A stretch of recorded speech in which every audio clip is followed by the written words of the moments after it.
Welcome to Curious Life of a Child-Free Woman, a podcast celebrating unexpected choices, honest conversations, and the infinite possibilities of a happy, child-free life. I'm your host, Emily Paulsen. Each week, we'll meet inspiring guests, pushing boundaries, leading change, and redefining personal fulfillment. This is not about comparison, it's about possibility. Whether you're child-free by choice, circumstance, still deciding, or simply interested in fresh perspectives for limitless living, I am so happy you're here. Let's get curious together. I am thrilled to welcome today's guest, Dominique Baker. Dominique is a fashion and beauty influencer with a strong voice in the North American Black community. Since launching her blog, Style Domination, in 2015, she's amassed a global fan base, and she's done that by sharing her life through beautiful imagery and compelling storytelling that speaks to her audience on a personal level. She's been featured in Who What Wear, Style Canada, The Guardian, Flair, The Kit, Cityline, and more. She's partnered with incredible brands that you would know and that you love, and she has over 450,000 followers across social platforms. I'm excited to chat about all of the above, plus her anti-bullying advocacy and rich auntie child-free life. Welcome, Dominique. Hi, Emily. Thank you so much for having me. Thank you for coming. Okay, so many things to talk about, of course, but I would love to start by unpacking this word influencer a little bit. We use this, we know this, we rely on our influencers, we feel like we have a personal relationship with them. We usually, I think, consider this in the dominion of social media, maybe blogging, brand partnerships. But really, the term influence means power, right? It's power to encourage someone or something to take a certain action. So, as somebody who's in this industry, I would love to hear from you. What does the term influence or influencer mean to you?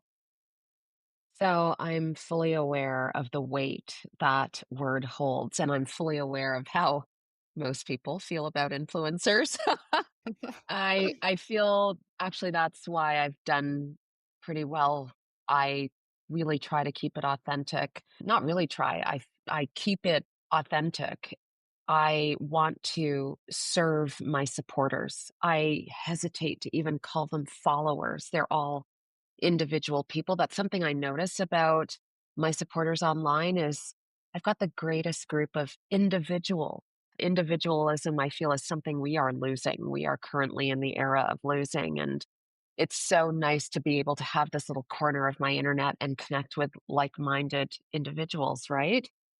I really try to serve information that will help mainly women my age, women that look like me, but I feel like everybody's sort of pigeonholed themselves into a certain niche. I really want to help all sorts of women. I don't want women to come to my page and feel left out.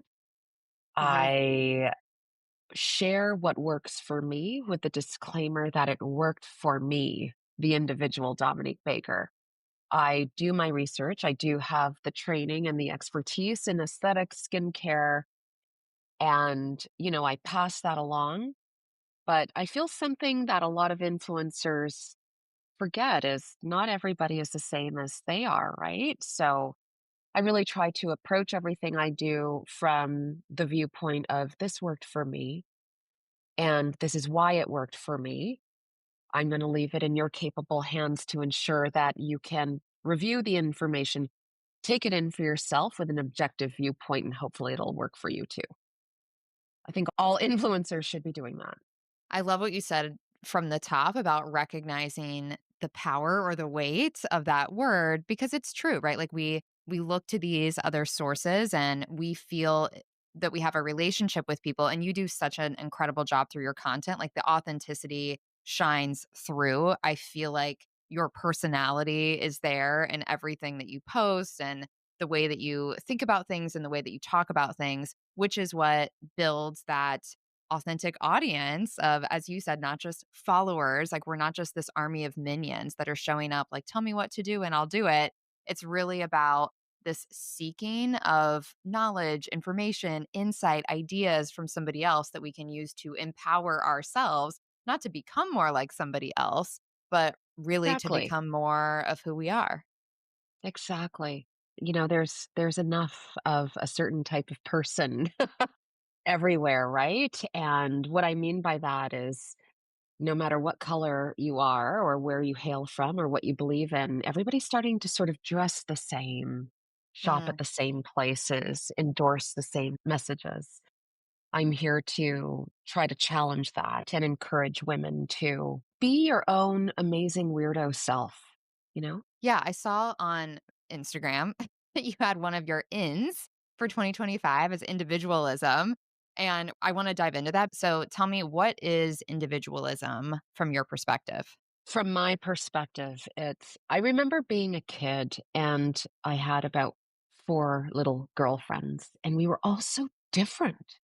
There was no pressure. I like, we're kids, so it's different than being an adult, but there was no pressure to shop at one store, use the same colorful skincare that everybody's using at Sephora, or, to listen to the same music, to tie up your shoes in this one special way. Well, maybe there were little trends like that when we were little, but there was not this pressure to super conform, I feel.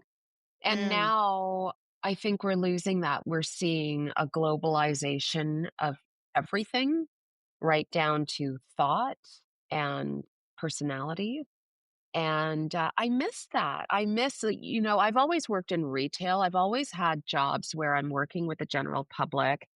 mhm, And while the general public can be difficult, we all know that, the odd person who was difficult, like that was few and far between. And I feel now that everybody is afraid of expressing their opinion for fear of alienating people, upsetting people. There's a fear of being canceled. There's a fear of being dogpiled on.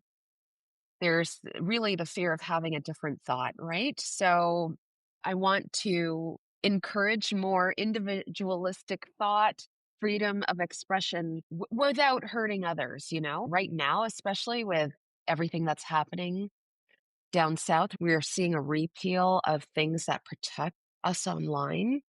I want everybody to be able to share what they're thinking, how they feel, their opinions without hurting others, getting that appropriate filter back.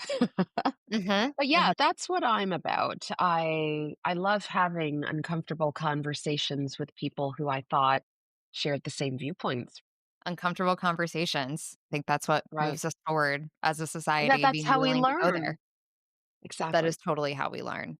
Yeah, I feel like, to be totally honest, like, I'm confused about our relationship with individuality in this day and age because, on the one hand, I hear what you're saying, and I'm like, yes, I totally agree with that. It feels like there's this globalization of what we should look like, what we should act like. And I think the cancel culture thing maybe got a little overblown, and people are afraid to speak their mind, speak out, speak differently. And at the same time, I feel like there's this deep craving in so many of us to stand out. And from the business perspective, I have a brand business outside of this podcast. Like, we're always trying to come up with new creative ways to be different, be unique, showcase your value in a unique way, which it doesn't matter if you're an entrepreneur or an influencer or if you work within an organization. You want to be the team member that stands out and stands above. And it's like we have this draw within us to do something that is a little bit different than the crowd. And at the same time, we have this pull to be one of the group and find our tribe and not rock the boat and not draw any negative attention to ourselves. So I feel like a lot of us, maybe even subconsciously, get stuck. And we want to feel like we're an individual, but we are a little nervous about being too different. So we just kind of stay in this boring gray middle of being a person, which is like, that's the worst. That's awful. Yeah, it is. It's boring. It's And I feel boring. like it's rudderless Mm, almost. I well agree said. with you. I agree with you. As a person who lives her life online, I feel that fear.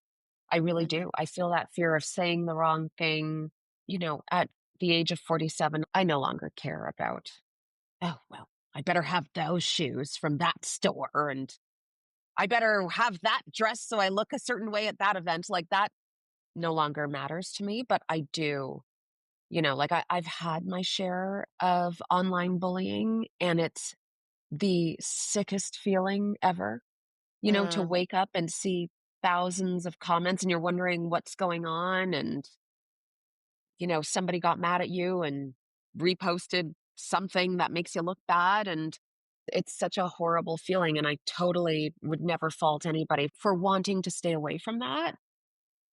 But then at the same time, I feel like it's really fostering a sort of sheep like mm, mentality.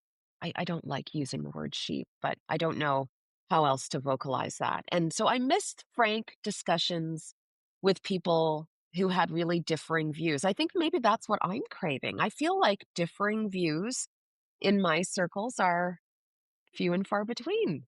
mhm. And how do you grow? How do you get better if you are not incorporating at least a little of that? I'm not telling anybody to put themselves in the line of fire of, an angry, differing view, but yeah.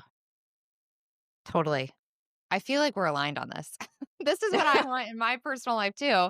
And honestly, that's Exactly. part of the yeah, it's part of the reason I wanted to create this show and make curiosity such a big piece of it. And it is also Right. about shining light on child-free living, which we'll talk about in a bit, but I think this idea of getting curious and having the space to be curious and ask questions when you truly don't know the answer, and maybe you ask something that's offensive and you didn't do that on purpose, but that's okay. We can apologize or we can listen and change and shift. I feel like that's such a critical thing to our human development and to societal development. Like, again, back to this almost controversy between it's like we don't want to be too individual and like people get so ingrained in their individuality, but then the lack of individuality makes it so that we can't have these free thinking conversations. Exactly. I agree completely. Everybody's just so worried about offending the other person or looking stupid. Yes, looking stupid. I watched this documentary. I'm gonna ask you if you've heard of this. If not, I highly recommend it. It's called Join or Die on Netflix. I've seen it. I have not watched it. Okay. Excuse me, I I've just seen it, like, I keep kinda swiping by it, but now that you've mentioned it, I'm gonna add it to my list. add it to your list. I'm obsessed with this because I just watched it over the weekend. And, it's not a perfect movie and it kind of unpacks one man's work around this idea of individuality and the collective, really, through clubs and organizations. So it's not like the silver bullet to fix society, but I do think it's interesting the way he showcases this connection between communities, clubs, organizations existing. If we think back to the 50s when people were they were a member of a local lodge or in a women's group or a church group or the Rotary Club or, all these things that kind of existed, and the connection between that and a thriving civic society. And it's not just that, like, oh, we should be in clubs because we need something to do on Thursday nights. It's more what you're talking about, that if you're in a club where you all just sign up, you don't sign up necessarily because you have the same personality or the same values. So you get there and you have to work through this stuff as different people and sit down and listen when someone else has the floor and organize to make an impact in whatever mission is related to your organization. Like, it kind of forced us in a social setting to agree to disagree and embrace new perspectives. Like, social awkwardness is a relatively new thing. I mean, you're gonna Mm. have socially awkward people no matter what, any generation, any given time during the universe's existence. But, people who were living during the 50s, 60s, 70s, before the advent of social media, were forced to join clubs, organizations, get out of the house to do things and meet people. I mean, I think that's why, frankly, church was such a thing because it was a social outlet for people. It wasn't Yeah. so much about the messages that you're getting. I don't care. People can get mad at me. I think that people liked going to church because it was fun because you got to see your friends, right? Absolutely. And there was so much more of that. Like my grandparents were like stonemasons or Freemasons or whatever. Cool. And something I noticed, like my dad recently died, okay? And Mm. at his funeral, everybody's like in their 70s and 80s. The social graces are immaculate. But, like I'll go to events, like I go to a billion events as a content creator influencer. These people do not have the same social graces. They're Mm. so used, especially the younger ones, are so used to interfacing with a computer and computer only.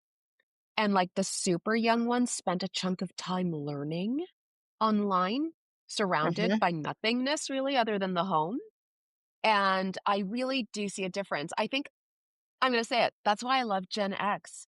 I feel like we see the boomers and then Mhm. we also see the younger generations and we kind of see the differences in between. And like Mhm. we're like some sort of weird, like mutant of the two, you know? And yeah, that's what I really notice when I'm out with older folks. Like, okay, they can be annoying by asking you stuff like, when are you getting married? When are you having a kid? Blah, Mm. blah, blah. But like the manners are there and the conversation flows beautifully. Mm. There's no like awkwardness. There's nobody on their phone half paying attention to you. There's Mhm. nobody looking over your shoulder to see who else better is in the room to have a conversation with. Those latter things are what I notice at events I go to. You know, Mm. there's the awkward silences, the not quite there way of communicating because you're distracted by your phone, the Uh-huh. immediate need to take pictures of yourselves as soon as you get there, Uh-huh. and the just, like, I don't know, I that I hate. I really I get that a lot is the maybe it's me, maybe I'm not fun to talk to, but I do notice, like, people are always scanning the room as they're talking to you. I Mhm. don't notice that with the older generation. So, that's why I'm a huge advocate of like, if I had kids, the first thing I would do is put them in team sports. The first thing I would do. Like, my mom didn't really believe in that for girls. Mm. So, like, I played flute, clarinet, violin. I was in the choir, took piano lessons, ballet, like, all the things that were just, like, little girls were supposed to do, she had me in it. But she would never allow me to play football or soccer or anything or hockey. All my girlfriends in high school played hockey. And the confidence, the sense of self-confidence, Mm. self-worth, the teamwork, the way they stood up for each other was so strong. I loved Mhm. that. So many insightful things you just said. First of all, it's not just you, you're not boring to talk to. So, it's not something that's happening with you at these events, but I've never had somebody articulate the way you just did the generational differences, but as you're saying that, I'm like, "Yes, that is completely true." And if I'm hanging out with people who are friends with my parents or at a church event, whatever type of event with people who are older, it just feels like there's a respect paid to the conversation and the people who are there in real life in that moment. Yes, a genuine interest in the person in front of you. I feel like we are missing that. People Mm. don't talk about that enough. That's my Mhm. next TikTok. I'm totally gonna talk about this. You should. People don't talk about it enough. Okay, so now I think sometimes I do this. Something like this will be illuminated to me, and I get bummed that I wasn't alive sooner or something. I'll be like, oh, well, dang it. Like they just had this natural understanding because to your point, you're going to church. Like, really, the way to interact was to get out and be with people. And there's even a little bit of a decline in that when TVs were introduced and every household could afford a Yes. TV because you can kind of sit and do that and get some sort of dopamine hit instead of going out in real life. Now we know with our phones in our pockets, we are in this dopamine hamster wheel with that versus being out in real life. So, knowing that the internet is here and we all benefit from it, we're talking online right now. There's so much to love about this time and society, and this is where we are. What can we do to turn this around a little bit or help us who are actively in this culture and those that are coming up behind us to not just go down this rabbit hole of frankly rude behavior, talking over people, everything you shared? What do we do about it? My sisters are quite a bit younger than I am. They're about 10, 11 years younger than me, and I already see it in them. I already see it, like, My not all of my girlfriends, but, a lot of them, as soon as we go out to dinner, the phone eats first. We take the Mm. photos, blah, blah, blah. I log like 9 hours of screen time a day. It's terrible. I mean, it goes with my job, but Right, it's your with my job. s exactly. With my sisters, I see more like my middle sister. I'll never see her, like, with her phone at dinner. She's fully engaged, and so are her friends. Like, they go on retreats where, like, they'll do, like, lots of silent retreats, lots of, social media phone-free retreats. I don't know, they just seem like she's a member of, like, a lot of little clubs. Little clubs, I don't want to diminish what she does, but they're literally 6 person clubs. They'll go, like, mushroom picking, or they'll do a floral arrangement class or paint ornaments, and I So just see cool. them making right? More of an effort to do things where your full attention is needed. Mhm, And overall, I think we don't even really need to do anything. I think all of us, no matter what age we are craving more human connection. I don't know if mhm, you feel it, mhm, but I think people are just growing a little bit more, let's say, resentful of the status quo when it comes to that, and they're craving more human connection. I love it. mhm, Like, people are reading more.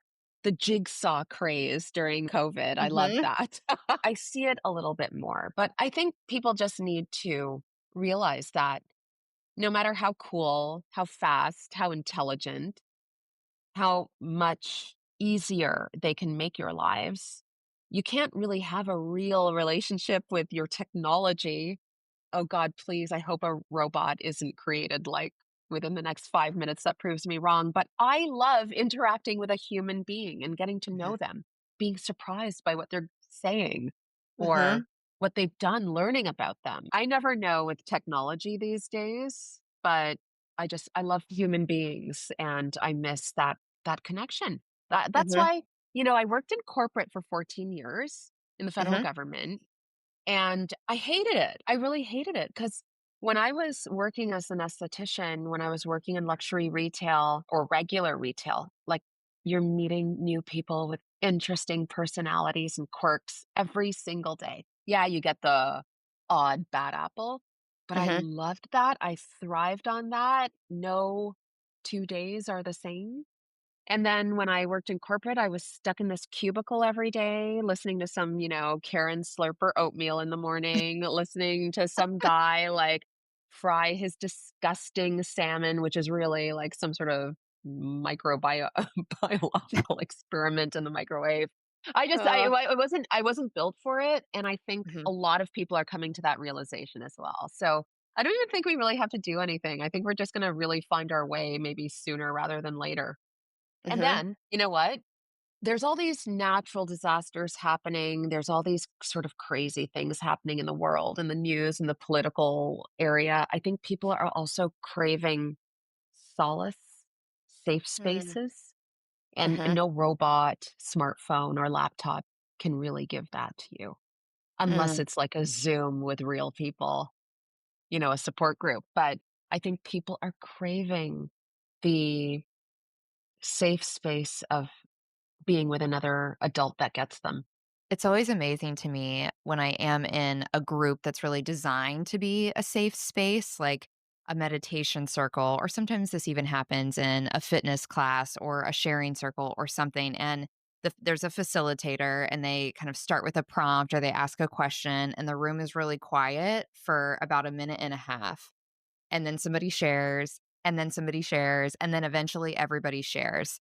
And it's Huh. this beautiful example that people do need that, like getting past that social awkwardness that you mentioned, or maybe it's just like we're not as used to this anymore. Like, wait a minute, I'm sitting on the floor next to a stranger and you want me to share something about my personal life. Can I? Can I? And then somebody goes, or you be brave and you go. And then it's like this the floodgates really open.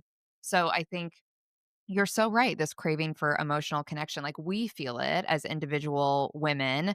The Surgeon General of the US put out I think, like, his whole platform was the loneliness epidemic and Oh, how I know, dangerous that yeah. is. in real Yeah. danger to our health and our longevity and all of these pieces, mental health. So, yeah, I think it's a real thing, and I like what you're saying of just kind of let's be curious about it. Let's let it be a craving that we have and then find our way to do something about it, whether it's joining a small club with 5 other people, like mushroom picking. That's so niche and so cool. And if It's you're so my sister. She's a turbo hippie. I love that for her, but it is yes, so her. yes. I mean, and that's so cool. Like, if you're into that, how cool is it to have 2 other friends, let alone 5 other friends who are into the same thing? And the Exactly. way that boosts your own confidence and you can really dig in with people, and I don't know, I think you can create these micro worlds through sports or hobbies or whatever, just communing with people. Yeah, exactly. And, you know, I'm going to go back to I had this really tight knit group of girlfriends in high school, and they all played competitive hockey. Mm, And sadly, you know, everybody went off to university, got married, had kids, and we've all sort of lost contact. But I've never met a more confident group of women. They were also very, very, very supportive. There was none of this like negative self talk. There was no cattiness. It was mhm, weird because, like, every friend group I've ever had, there's like a modicum of cattiness, right? And gossip. And I think no matter how great a person you are, there's always, you know, a little bit of love for gossip, a juicy piece of gossip. But with them, there was no damaging gossip. There was no like sort of friend group weird bureaucracy, mhm, for lack of mhm, a better word. And I really chalked that up to they had to really work together closely to win at what mhm. they were doing. And that really forged some strong friendships. And I felt it was the healthiest set of friendships I've ever had in my life. You know, Hmm. I think we've gotten away from that, which is really too bad. It is too bad. I wanted to ask you your take on sort of like what is the state of the union of female relationships? Because I love it when you do in your content, you'll sort of clap back in a really, frankly, in a really kind way, kinder than you have to be to some of the comments you get. And you talked about bullying. I love that you just put in your profile that you are an anti bullying advocate. So tell me what that means to you, like the state of bullying and kind of what you experience and why it's so important to you to take a visible stand against that. Tell me more. So, you know, I went through some pretty severe bullying online at various points of my content creator career, and it really affected me. I thought I had a thick skin until I became an influencer. And on the grand scheme of things, I have it really good. I have it really good. I have a really tight-knit community. I have the best group of supporters online, and the hate is few and far between. But as you grow, it's unavoidable, right? And Mm, also being a successful Black woman online, married to a white guy who sounds the way I do, like, people don't expect me to sound this way. I get called everything. Like, the new thing is, like, I get called Candace Owens every day, and like, I don't even know where that comes from because we have very different philosophies. And yeah. I think it's just the way I sound, right? People are expecting me to sound a certain way. And I just realized that I have a super sensitive skin, and it was really hard for me for a while. And, you know, through therapy and trusting myself, I managed okay and learned that obviously you consider the source when you're Mhm, being attacked online and try not to worry about it too much.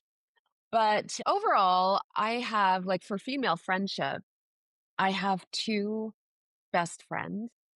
So I've known one of them since early elementary school, and she's like a high-flying executive. I'm so proud of her. I mean, she came from really good stock, no doubt.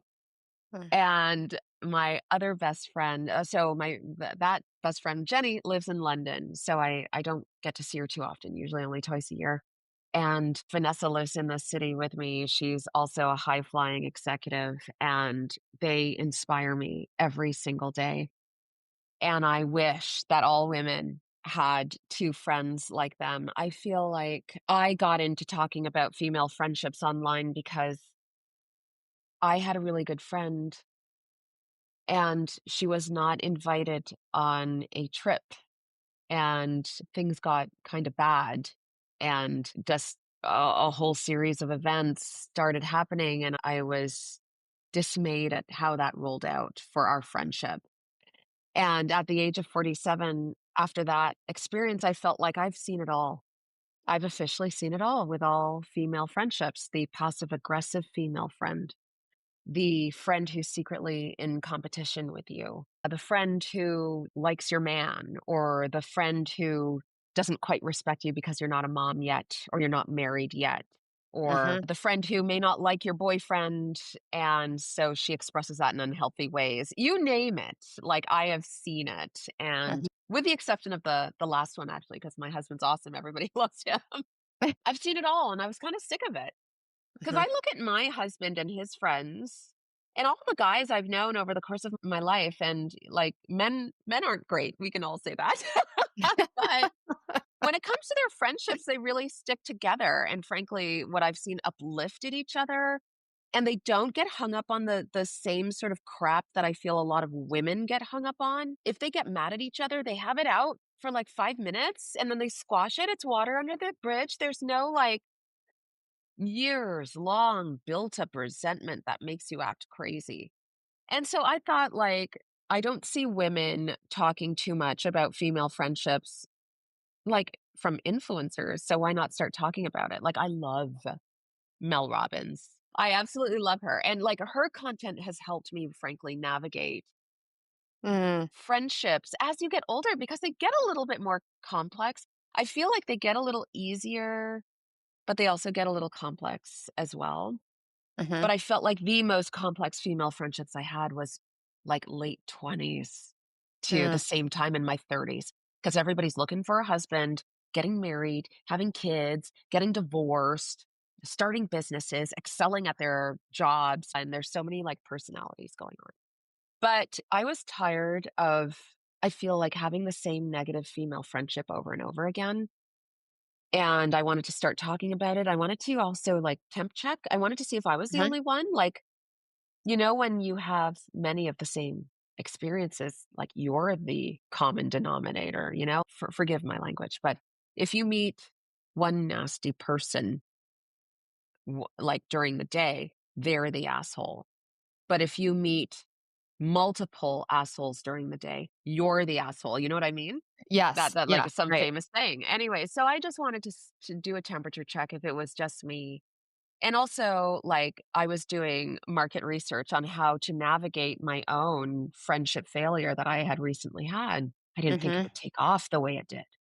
I didn't think it would, like, I know that polarizing content always does well, but I was just frankly literally talking at the camera. I didn't think it would Mhm. resonate so hard.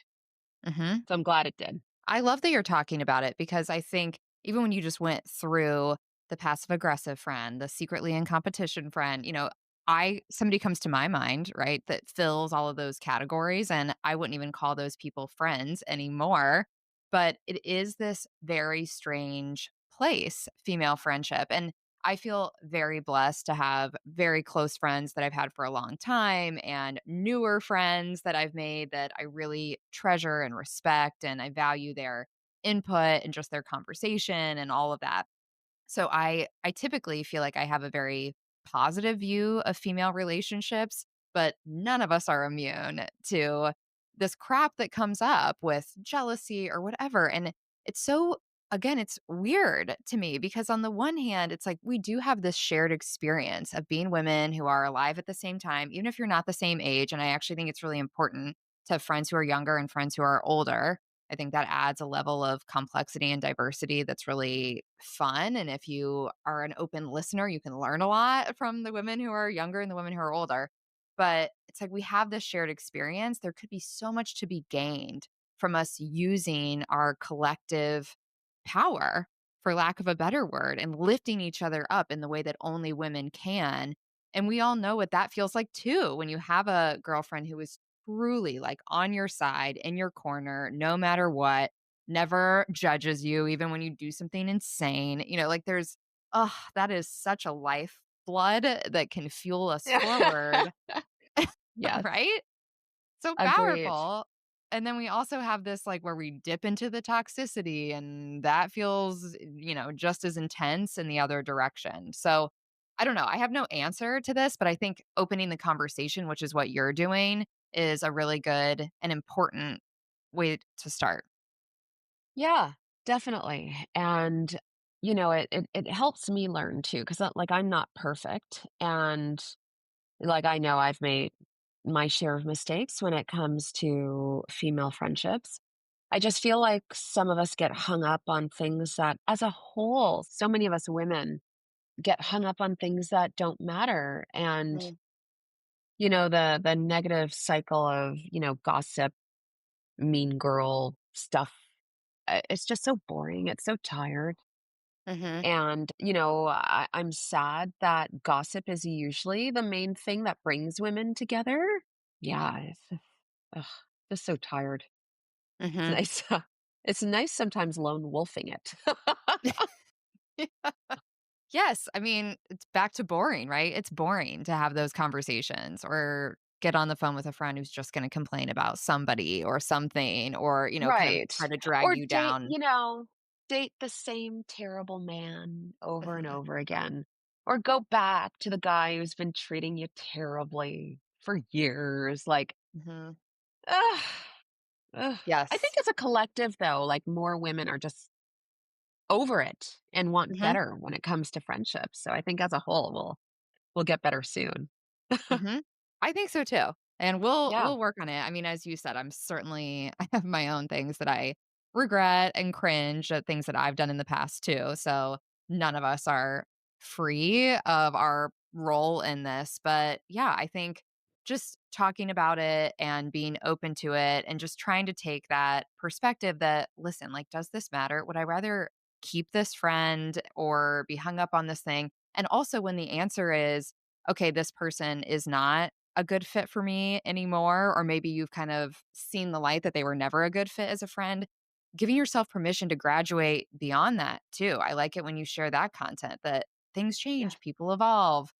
We leave jobs, we leave cities, we leave relationships. We can do that with friends too. Not that I think the answer is to just like oust everybody who annoys you 1 second, because that's not going to build lasting relationships either. But when it's like, okay, this is sort of a repeat offender and something that doesn't align with my values as a woman, Yes. then it is okay to gracefully bow out of that relationship.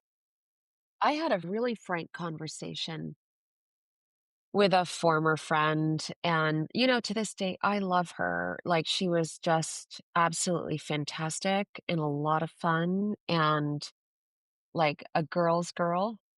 But she totally ghosted me during one of the lowest moments of my life.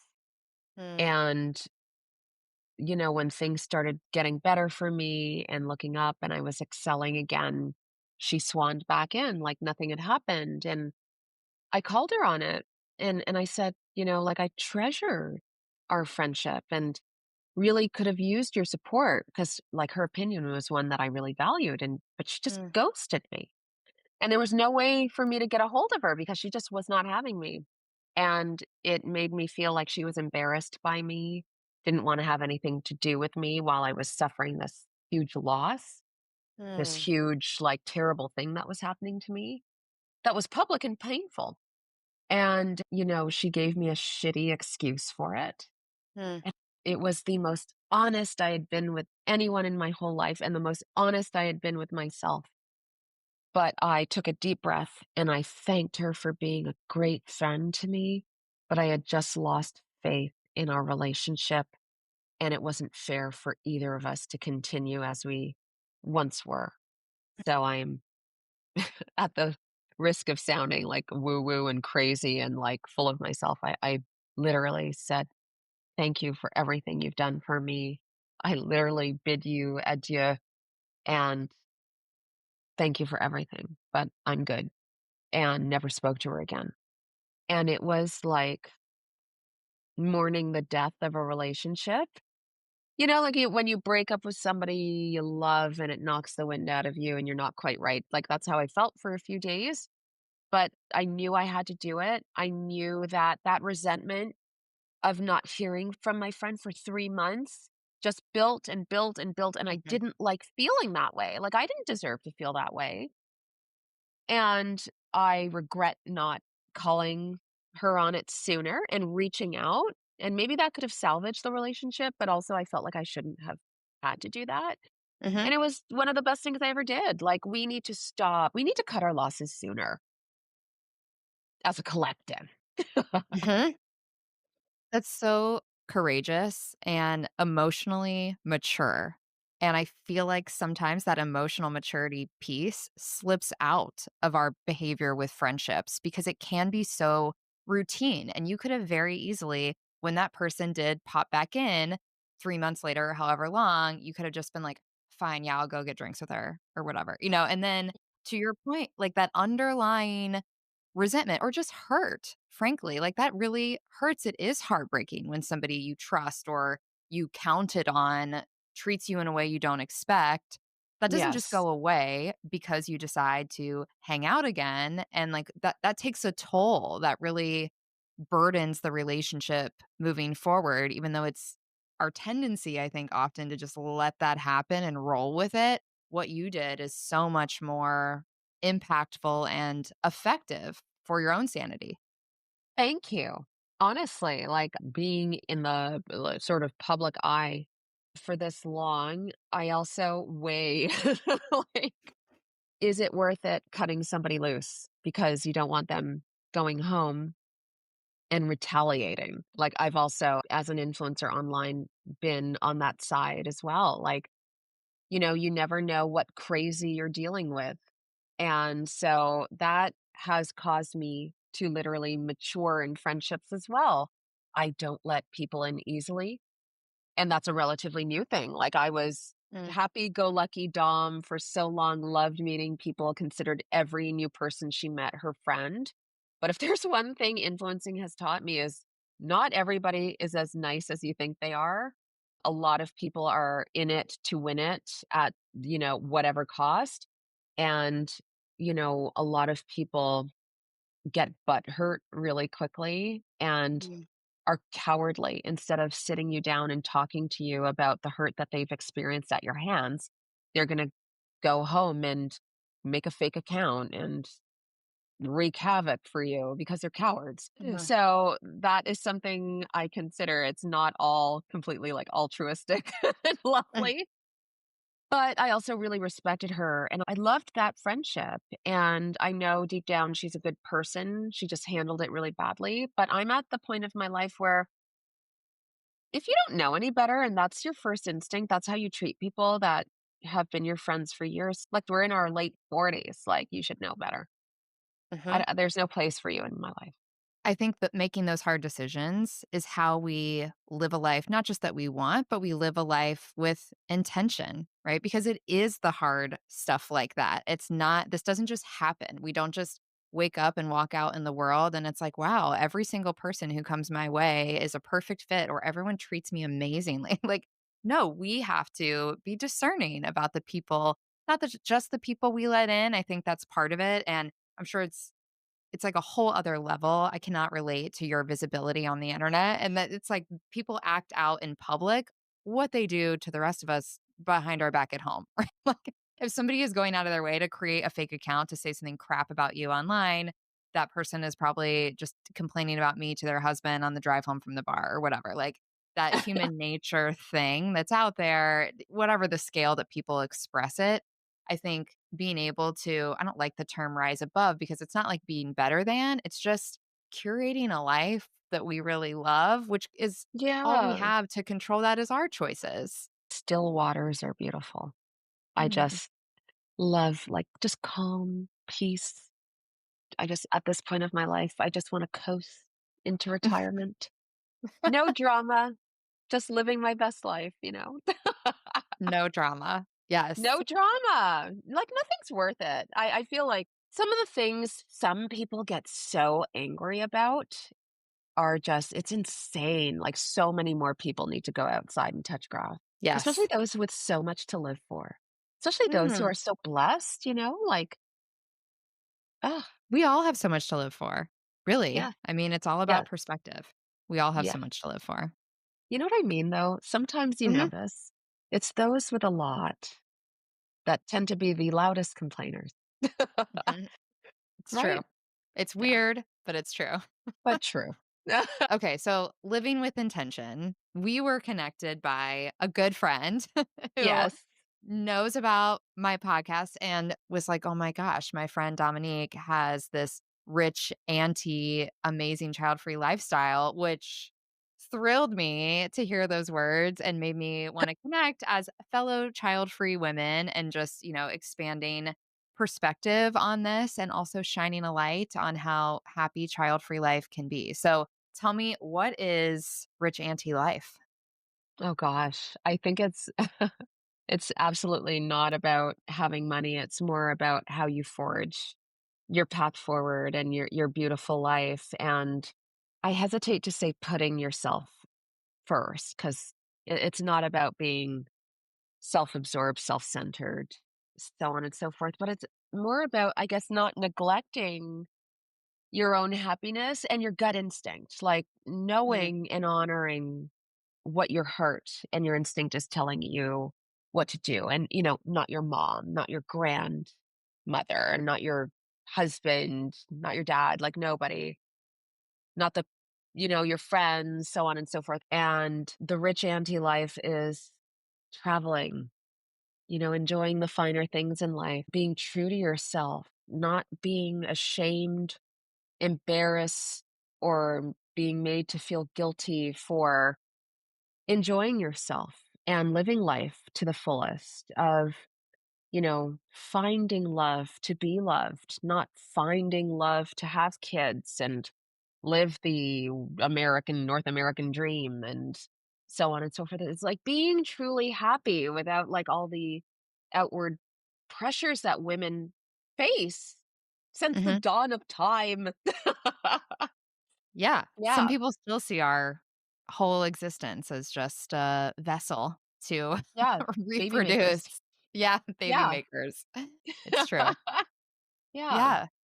I think that individuality, again, individualism is so much of what you're sharing. It's not, to me, it's not that one path is better or worse than the other. Like, if you take the time to know yourself, that's the first key, right? And then if you know that you want to become a parent, I think that's amazing. And you should do that whenever you want to. If you know that you don't want to be a parent, I think that's equally amazing. And you can do that too. And I think just normalizing, frankly, let alone celebrating these parallel life paths is really important for all of us. Yeah. Just as you said, it's not about, let me check this box, or this is what everyone else is doing, or, oh, this is what is expected of me. It's giving yourself the space and the mental development to ask yourself whether it's right for you. And then having the courage to move forward in whatever direction your gut says is best. Honestly, I completely agree. I feel, we're so pressured to do so many things. And oh my God, imagine feeling crushing pressure to bear a human. I don't know any men who are pressured to have kids. Mhm. And I was just sick of it. And for me it really started, I went to some woman's barbecue when I was in my early 20s when I got engaged. And she asked to see my ring. And she, took my hand and looked at it and she's like, "Oh, that's nice, but you'll never know true love until you have a baby." And I just remember, like, at 23 being so insulted. Ugh, Like, I have a mom, I have a dad, I have a dog. Like, I know, I know. Like, I have sisters, I have grandparents. Like, how dare you? how I dare know you? me. Like, I love myself. I know true love. Like, how dare you say that to me? Like, you embarrassed me in front of, first of all, a kitchen full of people. You Mhm. ruined sort of my big moment. Aw, And you made me feel like the only thing I'm really good for is having a kid. And that, there's a whole subsection of humans who'll never truly be loved because they haven't born another human. I mean, ugh, really? Do you hear yourself? right. Yeah. I Yes. I'm sorry that happened to you, and that is not a singular experience. Unfortunately, there are a lot of people who feel that way, and I think it's just, being optimistic and seeing the bright side of things is important to me as a person. It's important here. And I try to think of those people as just being naive. And if that is the only true love that that woman has experienced, right, from her child, then okay, that's your individual life experience. I think loving ourselves, which you just shared, to me, that is like the love story of our lives. I mean, there is Yeah. no control or predicting what's going to happen with the other people. We all experience loss and change and evolution and things that we don't want, we don't ask for. And that's just part of being a human among other humans on this unpredictable planet. Like being in love with yourself, that's all that we really, really, really have the whole time, the entire existence that we're here for. That's the great love story. And choosing, back to intention, choosing who gets to spend that story with you is your choice. And you can do that in a Yeah. variety of ways. Again, for some people, it's kids, but for a lot of us, it isn't. And I think that's a beautiful way to still have tons of love in your life. Like bang on. Bang on. And let's be frank. I would love for more parents to love themselves. 'Cause, like, Mm, they're barely taking good care of themselves or, you know yeah. and that's okay, like, you don't have to have kids at 20, 21. You don't have to have kids at 30, 31, or whatever the Yeah. hell. Wherever. You can be forever, exactly. You can be like me, be 47 and still get the daily DMs that it's not too late to adopt. Oh my gosh. Do you really get DMs that it's not too late to adopt? Absolutely. Absolutely. Ah, Absolutely. wow. Well, again, fine for them, not for us. That's Yeah. okay. Adoption Oh, can be beautiful for those who want it. It's all about exactly. figuring out what we want and helping each other to hold that goal and, deal with the unwanted or wanted input that comes from others. Just Oh my god, standing in yeah. our own power as individuals. It's the key. Exactly. Oh, oh my gosh. Dominique, I have loved this conversation. I Oh, so I know. appreciate your perspective and your curiosity and desire to learn and share your learning with others through all of your content. It's incredible. Oh, Emily, thank you for, giving me a chance, for seeing me, and this opportunity is great. I really appreciate it. Me too. This has been my pleasure. And for everybody who wants to continue to learn from you and connect with you, we'll put all of your links in the show notes, but tell people what you have going on and where they can best connect. Oh, thank you so much. You can find me on Instagram at Dominique.Baker. I'm on TikTok as well at Dominique Baker Official. I'm on YouTube. You can find me if you just search Dominique Baker or Style Domination. I wish I thought harder about that website name. I have my own website at styledomination.com. So thank you for everything. Thank you so much. Thank you for listening to Curious Life of a Child-Free Woman. I did not really get this until I became a podcast host, but if you enjoyed today's episode, please subscribe, rate, and consider taking 2 minutes to leave a review on your favorite podcast platform. Turns out, it really does make a difference. You can become a Curious Life insider at CuriousLifeOfAChildFreeWoman.com. Follow us on Instagram at Curious Life of a Child-Free Woman, and feel free to share this episode with a curious friend. Friendship is everything to me, so every recommendation really means the world. Until next time, keep learning, stay curious, and know that you'll never walk the child-free journey alone.